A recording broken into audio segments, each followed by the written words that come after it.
High বন্ধুরা, আশা করি প্রত্যেকেই ভালো আছো। আজকে এত গরম পড়েছে যে পাটের জমিটা আছে, সেই পাটের জমিতে কাজ করছিলাম। কাজ করতে করতে এতটা পরিস্থিতি খারাপ হয়ে গেছে যে গরমে আর থাকতে পারছি না। চলো পাটের জমিতে কোথায় কি কাজ হচ্ছে সেগুলো আমি তোমাদের দেখাচ্ছি।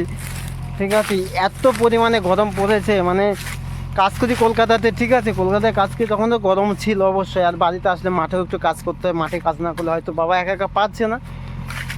সেটা আমি তোমাদের দেখাচ্ছি। বাবা এখন হয়তো আসেনি, এখন আমি আছি। বাবাকে বলছি যে গরম পড়েছে, চলো চলে যাও তুমি। সে বাবা চলে গেছে।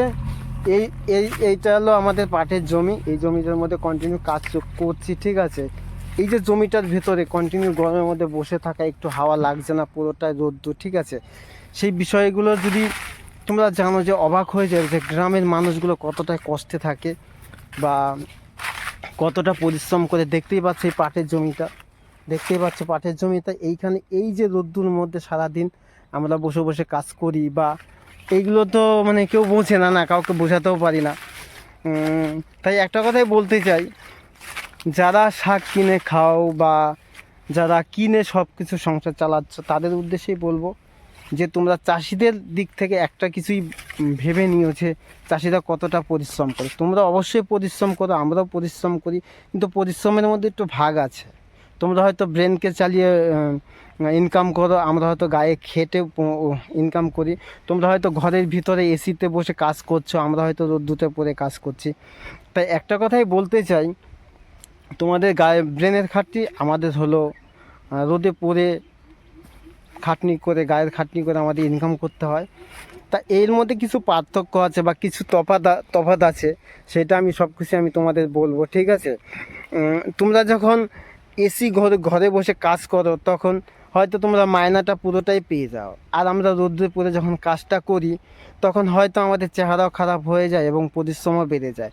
কিন্তু তোমরা হয়তো কাজের পরে তোমার পারিশ্রমটা ঠিকঠাক পেয়ে যাচ্ছ। আর আমরা যখন কাজ করছি, এই মাঠ থেকে যখন ফসলটা তুলে বাড়িতে নেব, হয়তো কিছু সময় নিতেও পারি, কখনো বা নিতেও পারি না। কেননা প্রাকৃতিক দুর্যোগের জন্য অনেক সময় কী হয়, এগুলো নষ্ট হয়ে যায়, আমাদের টাকাও নষ্ট হয়, তারপরে ধরো আমাদের পরিশ্রমও নষ্ট হয়, পুরোটাই সব কিছুই নষ্ট হয়ে যায়। কিন্তু তোমাদের তো হয়তো সেটা নয়, তোমরা কাজ করছো, কাজ করছো, তোমরা সেই মায়নাটা পেয়ে যাচ্ছ, আমরা তো সেটা পাচ্ছি না। তার জন্যই বলছি, তোমরা যখন মার্কেট থেকে যখন সবজি কিনবে, তখন একটু যদি যে দামটা, যে পয়সাটা ধরে দিচ্ছে, হয়তো যারা গরিব মানুষ তারা হয়তো বারবার দরদাম করছে, আর যারা পারছো তারা হয়তো দরদাম করছে না। যখন কিনবে এই জিনিসগুলো, খাবারগুলো কখনোই নষ্ট করবে না। একটা কথাই বলছি, চাষিদের প্রচুর পরিশ্রম করতে হয়। তুমি যে ভাতটা খাচ্ছ, সেই ভাতটা তৈরি করতে, সেই চালটা তৈরি করতেও 3 মাস সময় লেগে যায়, 3 থেকে 4 মাস সময় লেগে যায়। তখন কি হয়, তুমি টাকা দিয়েও সেটা তুমি কিনতে পারবে না। তোমার কাছে যত টাকাই থাকুক না কেন, তুমি কিনতে পারবে না। তোমাকে 3 মাস সময় নিতে হবে। কারণ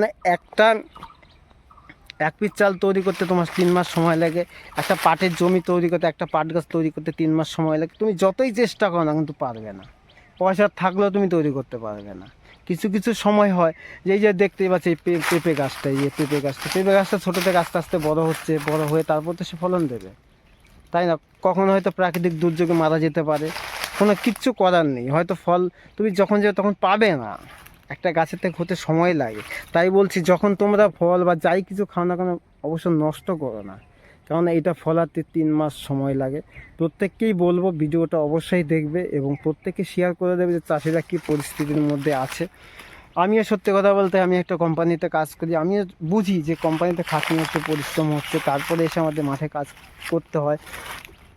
কেননা মাঠে কাজ না করলে তো আমাদের সামান্য কিছু মায়না পাই, ঠিক আছে, সেই মায়না হয়তো চলে না, তার সাথে সাথে আমাদের চাষবাসও করতে হয়। চাষবাস করতে গেলে তো পয়সার প্রয়োজন হয়। অনেক সময় বললাম না যে চাষ করতে করতে প্রাকৃতিক দুর্যোগের কারণে হয়তো ফসল নষ্ট হয়ে গেল, পাট নষ্ট হয়ে গেল, ধান নষ্ট হয়ে গেল, তখন কি হয়, আমাদের একটা মোটা অঙ্কের একটা ঘাটতি থেকে যায়। সেই ঘাটতি থেকে বেরোতে আমাদের অনেকটা সময় লেগে যায়। কখনো যদি একটু ফলন ভালো হয়, যে মার্কেটে যদি দাম ভালো থাকে, তখন কি হয়, আমরা দামটা পেয়ে যাই। বাকিটা সময় দামটা আমরা পাই না, একটাই কারণ, ওই অনেক প্রচুর ফলন হয়ে যায়, তখন কি হয়, আমাদের লসে রান করতে হয়। তখন কি আমরা সেই সেই যে টাকাটা নষ্ট হয়েছে প্রাকৃতিক দুর্যোগের কারণে, সে টাকাটা আমরা কখনো তুলতে পারি না। একটাই কারণ, সে হলো সময় চলে গেছে, টাকাও চলে গেছে, কখনোই অসম্ভব হয়ে দাঁড়ায়। তাই বলছি তোমরা যেটা পাচ্ছ, যেটা খাচ্ছ, সেইটা কোনোদিন নষ্ট করো না। নষ্ট করলে সবচেয়ে বেশি কষ্ট হয় আমাদের, কারণ আমরা তৈরি করি তো, আমরা চাষ করি 3 মাসের আগে। আমরা যতই চেষ্টা করি না কেন, ওর সময় না হলেও ফলন দেবে না। কখনো হয়তো কোনো গাছে হয়তো ফলন আসে, কোনো গাছে ফলন হয় না।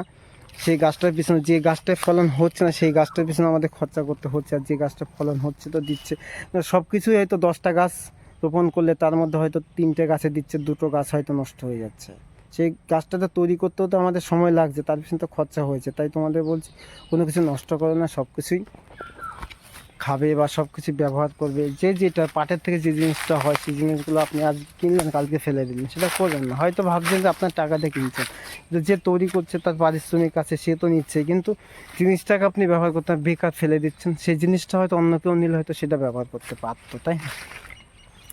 তাই তোমাদের কাছে একটাই অনুরোধ, তোমরা খাবার হোক যাই কিছু হোক বেশি নষ্ট করো না। আর চাষিদের পরিশ্রমটা জানোই অবশ্যই কতটা পরিশ্রম হয়। ঠিক আছে, সবাই সুস্থ থাকবে, ভালো থাকবে। আর একটা কথা বলতে চাই, আমার আরেকটা মিউজিক চ্যানেল আছে, সেই চ্যানেলটাই অবশ্যই তোমরা সাবস্ক্রাইব করে দিও। সেটা হলো সঞ্জয় মিউজিক। তোমরা যদি কোনো গান শুনতে চাও, স্যাড সং থেকে শুরু করে যে কোনো একটা গান শুনতে চাও, তুমি সেখানে আপলোড করা আছে, অবশ্যই গিয়ে দেখে আসতে পারো।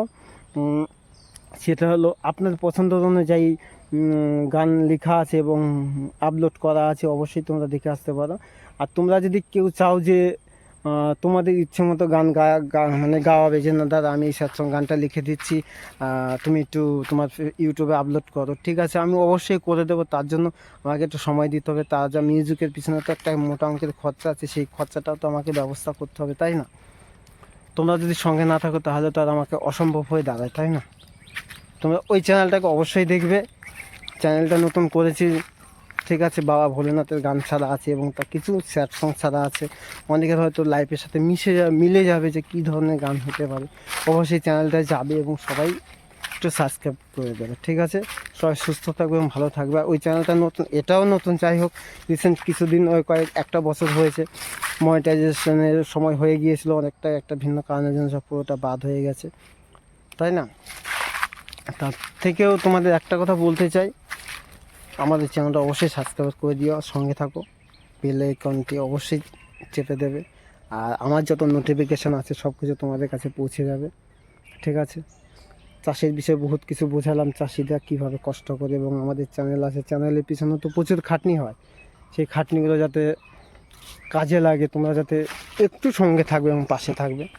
আর প্রত্যেকে একটাই কথাই বলবো, গরমের মধ্যে খাওয়া দাওয়াটা ঠিক মতো করবে। সবাই ভালো থাকবে, সুস্থ থাকবে, টাটা।